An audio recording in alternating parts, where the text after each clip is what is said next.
പർജിങ്ങിൻ്റെ ഒരു detail video ആണ് ഞാൻ ഈ പറയാൻ പോകുന്നത്. ഇത്തിരി ലെങ്ത് ഉണ്ടായിരിക്കും. ഇത് ഞാൻ ഇലക്ട്രിക്കൽ ഇൻ്റർവ്യൂവിന് കിട്ടിയ ഡ്രോയിങ് ആണ്. ഇതിൽ ഞാൻ കുറേ ലെയർ തന്നെ ഉണ്ടാക്കിയിട്ടുണ്ട്. ഈ DV പിന്നെ അതുപോലെ വാട്ടർ ഹീറ്ററും ഫ്ലക്സ് ഔട്ട്ലെറ്റും അതൊക്കെ ഉണ്ടാക്കിയിട്ടുണ്ട്. സ്പർ ഔട്ട്ലെറ്റ്, അൺസ്വിച്ച്ഡ് സ്പർ ഔട്ട്ലെറ്റ് അങ്ങനെ പറഞ്ഞ് ഇവിടെ ഞാൻ കാണിച്ചു തരാം. ലേയേഴ്സിൻ്റെ അകത്ത് നോക്കുകയാണെങ്കിൽ ഈ കിടക്കുന്നുണ്ട അൺസ്വിച്ച്ഡ് സ്പർ ഔട്ട്ലെറ്റ് 2 എണ്ണം ഉണ്ട്. ഈ സ്വിച്ച്ഡ് ഔട്ട്ലെറ്റിൽ ഇതാണ്ട് ഈ കാണുന്ന T ഇല്ലാത്ത ഇതൊരു വേണ്ടാത്ത ലെയറാണ്, ഒരു ഇറർ ലെയറാണ്, അല്ലെങ്കിൽ അൺവാണ്ടഡ് ലെയറാണ്. പിന്നെ ഈ വിൻഡോ എന്ന് പറയുന്ന ഒരു അൺവാണ്ടഡ് ലെയറാണ്.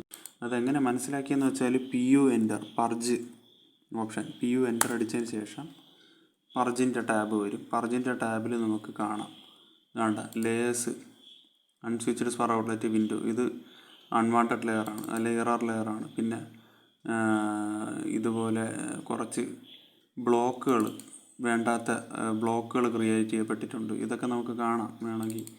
അതെവിടെ നിന്ന് കാണാമെന്ന് വെച്ചാൽ ഇത് ക്ലോസ് ചെയ്തിട്ട് ഇതാണ്ട് ഇൻസർട്ടിൽ പോകണമെങ്കിൽ കാണാം. അതുകൊണ്ട് ഈ കിടക്കുന്നതൊക്കെ അൺവാണ്ടഡ് ആയിട്ടുള്ള ബ്ലോക്കുകളാണ്, അല്ലെങ്കിൽ ഫാൾസ് ബ്ലോക്കുകൾ, ഇറർ ബ്ലോക്സ് ആണ്. അപ്പോൾ അതെല്ലാം നമുക്ക് ഓട്ടോകാഡ് തന്നെ ഐഡൻറ്റിഫൈ ചെയ്ത് അത് ഡിലീറ്റ് ചെയ്ത് തരും. PU എൻ്റർ അടിക്കുക, ഒന്നുകൂടെ പർജ് അടിക്കുക, ഓൾ ഐറ്റംസ് അൺചെക്ക് ചെയ്യുക, ഇനി ചെക്ക് ചെയ്യുക. അതിന് ശേഷം ബ്ലോക്സ് നോക്കണം കണ്ട ആർച്ച് ടിക്ക്, പിന്നെ കോണ്ടിറ്റ് ത്രൂ സ്ക്രീഡ്, അൺസ്വിച്ച്ഡ് സോക്കറ്റ് ഔട്ട്ലെറ്റ്, ഇതൊക്കെ വേണ്ടാതെ ക്രിയേറ്റ് ചെയ്യപ്പെട്ട ബ്ലോക്കുകളാണ്, error ബ്ലോക്കുകളാണ്.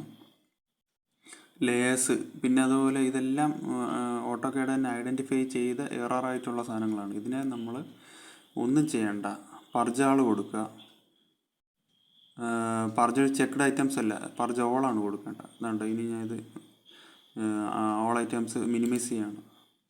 Purge all checked items കൊടുക്കുക, ക്ലോസ്. ഇനി ഇവിടെ വന്നാൽ ഇനി ഞാൻ പർജ് ചെയ്ത് കഴിഞ്ഞു. ഇനി ഈ ലെയറിൻ്റെ അകത്ത് വന്നാൽ അത് കാണൂല.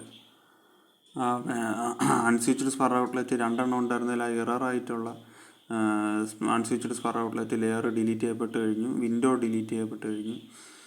പിന്നെ ഈ ഇൻസർട്ട് ബ്ലോക്കിൽ പോവുകയാണെങ്കിൽ അവിടെ വേണ്ടാതെ ഉണ്ടായിരുന്ന ഇററായിട്ടുള്ള എല്ലാ ബ്ലോക്കുകളും ഓട്ടോകാഡ് തന്നെ ഫൈൻഡ് ഔട്ട് ചെയ്ത് ഡിലീറ്റ് ചെയ്ത്. അതാണ് പർജിങ്ങിൻ്റെ ഒരു മെയിൻ ശക്തി.